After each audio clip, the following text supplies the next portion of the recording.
So the other thing that we're going to be doing during Lent is want us to reflect on a book that I came across a few years ago with some priest friends of mine. We were on our yearly cabin trip, and we were reflecting upon the state of the church today.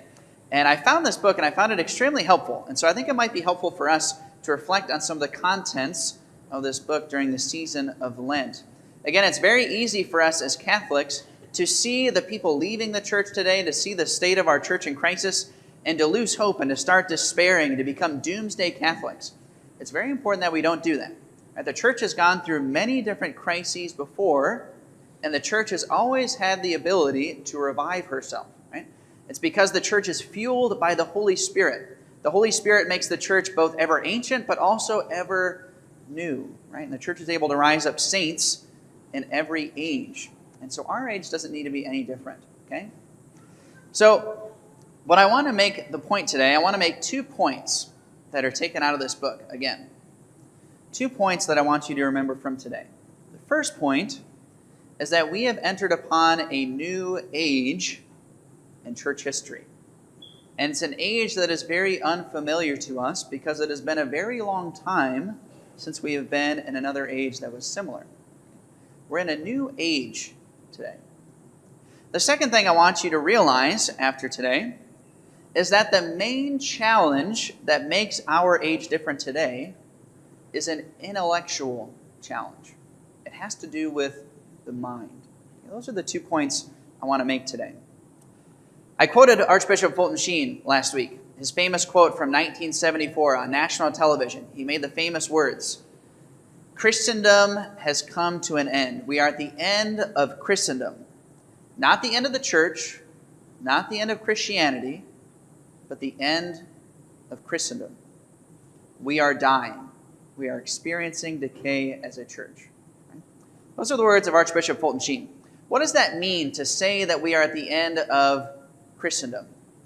Christendom is the idea that basically the culture around us, the world and civilization that we are a part of, is formed by a worldview which is founded upon Christian principles. And that's the basic idea of Christendom. It doesn't mean that everybody is a good Christian. It doesn't mean that the state of the church is perfect.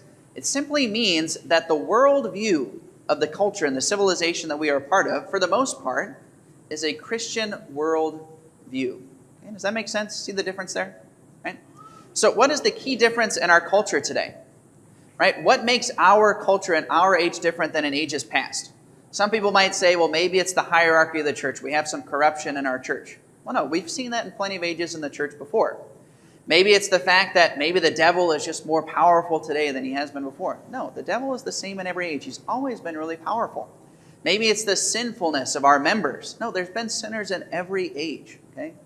The key difference of our age, it comes down to worldview. Okay? So I want to spend the rest of the homily today explaining what that means. Right? Remember I said the main point you need to take away from today is that the key challenge we face in our culture today, it's an intellectual challenge. It has to do with the mind. Right? It has to do with worldviews. So, what does that mean? Something that you and I may not realize is that all of us here in the church today most likely share a very similar worldview. What a worldview is basically a set of philosophies or principles that we live by.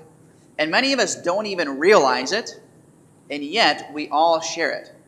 And these principles are so basic and so seemingly self-evident to us that many of us never even question them. And yet they form a worldview. Okay? So let me give you an example. Okay?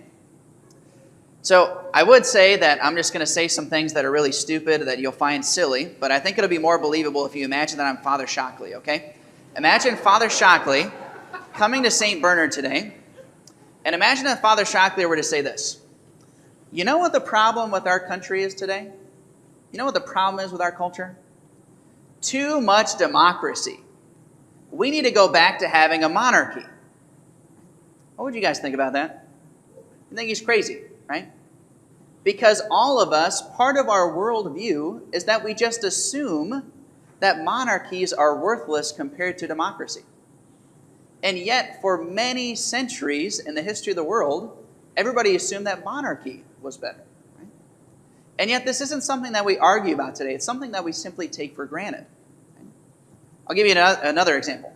If Father Shockley were to come to St. Bernard, you know why our economy is struggling so much?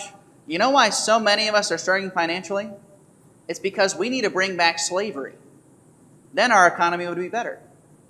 Right? Again, would anybody accept that? Of course not. And yet slavery has basically been a part of world history in almost every civilization up until about 150 years ago. Right? It's something that is just assumed as part of our cultural worldview. It's things that we don't even question. Right? And yet, there are other parts of the worldview that are now all of a sudden up for argument and debate, which never were before. Right? So for example, whether or not abortion should be allowed. Whether or not there's more than two genders, whether or not we should persecute heretics. Right? All those things were things that used to be settled, and they weren't even debated about in the past, and yet in our age, all of a sudden they're up for debate and question. Right? And I'm not saying that those are principles that we should all hold. I'm just making the point. Okay? Do you see the difference? There are parts of our worldview that some of us never even question. We just simply breathe it in, and it's received. And there are other things that are all of a sudden up for debate, which never were before. Right? Now, the irony about the persecution of heretics is actually that even though in our culture we say that it's wrong to persecute heretics, that's exactly what the cancel culture is, right? It's just that heretics in our modern age, it doesn't have to do with what church you go to. It's about whether or not you hold the politically correct stance of things. Right? But do you understand the point? All of us have basic principles and philosophies that are a part of our worldview that many of us just simply take for granted. Now, here's the thing about our age, is that so many principles and philosophies in our cultural worldview that many of us just breathe in and day out are completely contrary to Christian principles. Right? As an example, many of us don't even realize this, but again, some of us just breathe it in. Right? Why is it that so many Catholics and so many Christians believe that abortion should be legal? It's because they breathe that in from the world view. Okay? That is the issue with what is going on in our culture today. That is the main challenge we face. It is an intellectual issue. We are surrounded with a worldview that is contrary to Christian principles. And it causes intellectual issues. That's why many people, so often they'll say, I don't understand. I raised my children in the church, or I sent them to Catholic school, and lo and behold, they became adults and they fell away from the church. Why is that? It's because the entire cultural milieu is contrary to Christianity. And it's an intellectual contradiction. Many of our young people, they go through the church and it's almost like being raised in the church is like having to put a blindfold on. And then you go to university and you become an adult and all of a sudden your eyes are open to the truth.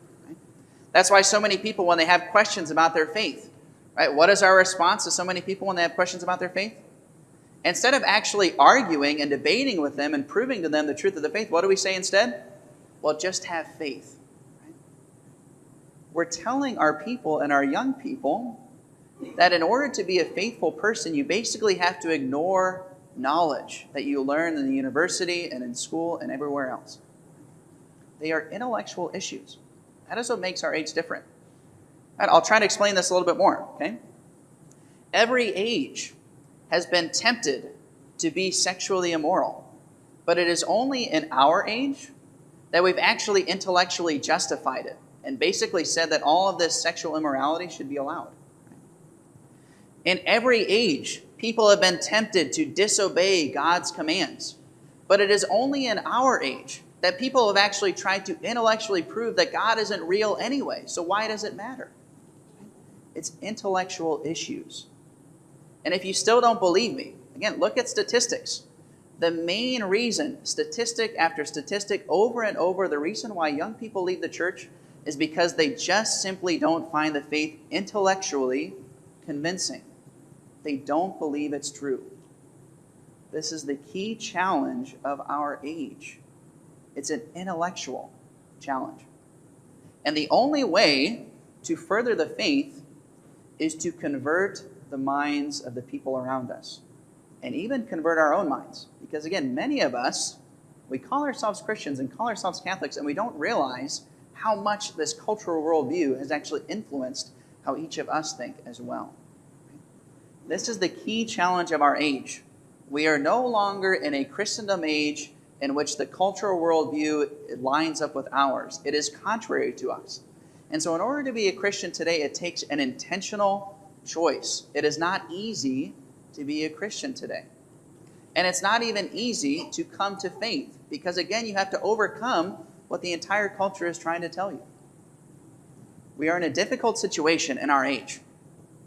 But again, to echo the words of Archbishop Fulton Sheen, we should not be pessimistic about this. We should not be doomsday about this. We just simply need to acknowledge what the reality is. What is the challenge we are facing? If we still think that we're living in a Christendom age and we try to do all those strategies of how to engage the world how we were supposed to back then, our strategies are going to fail. We need to stop fighting yesterday's war and acknowledge the new age that we are upon. And this isn't new. The church has experienced crisis like this before, and the church has been a part of a civilization which had a contrary worldview. And the church was successful before. That's exactly how it was in the early days of the church. But the key is understanding what the challenge is. What is the situation? We're going to talk more in the upcoming weeks about what this means. How do we go about engaging our culture today, knowing that is explicitly contrary to ours? How do we go about doing that? That's what we're going to spend the next few weeks discussing.